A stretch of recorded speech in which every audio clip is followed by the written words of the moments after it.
بسم الله الرحمن الرحيم تبت يدا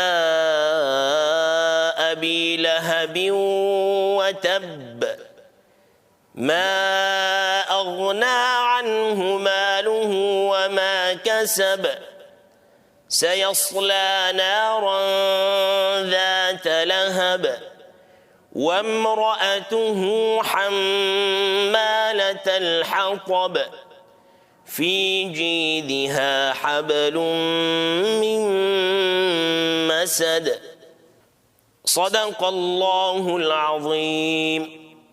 سبحان ربك رب العزة عما يصفون وسلام على المرسلين والحمد لله رب العالمين.